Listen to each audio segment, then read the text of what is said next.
All right, let's go to this story now. Earthlife Africa wants Standard Bank to stop financing Total Energy's East African crude oil pipeline in Uganda and Tanzania. They say it's a destructive project that will have devastating consequences for communities. This week, the group is marching to the Standard Bank offices in Johannesburg.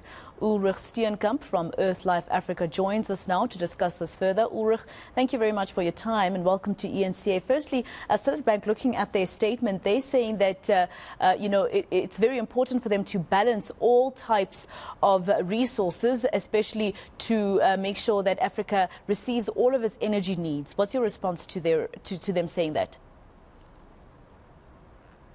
Well, my response to them is they can't be the ones that are also now continuing the issues that we've been having as a continent, whereby we were always the ones where our resources were extracted and exported elsewhere.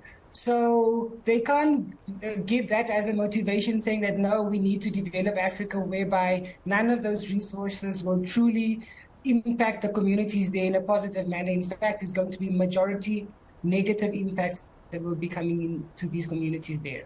Now, I know that you're going for Standard Bank because it's a company that operates mostly, and is a South African company that operates mostly here.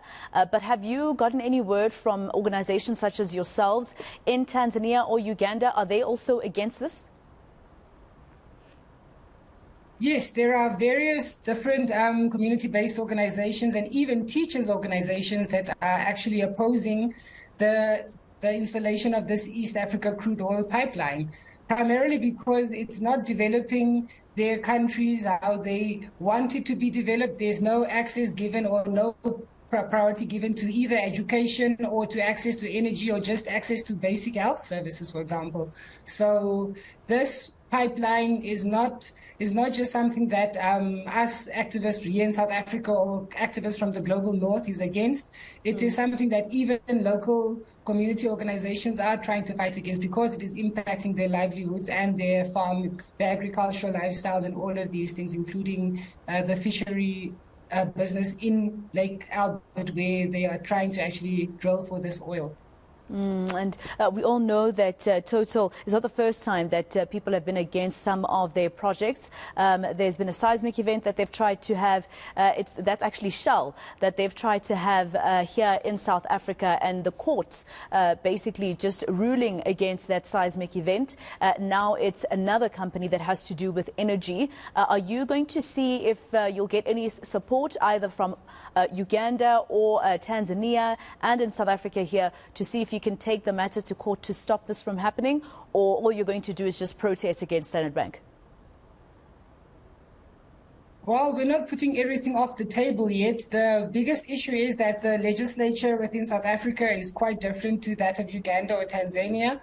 Fortunately, here in South Africa, our laws are more liberal, so we can both protest these extractive industries, as well as take them to court. In countries such as Uganda and Tanzania, it might be a little bit difficult to do so due to the structure of the legislature that they have in their country. So the option is not off the table, but that will probably be a last end resort, basically. All right, Ulrich, thank you very much for your time here on eNCA. Ulrich Steenkamp from Earthlife Africa speaking to us there.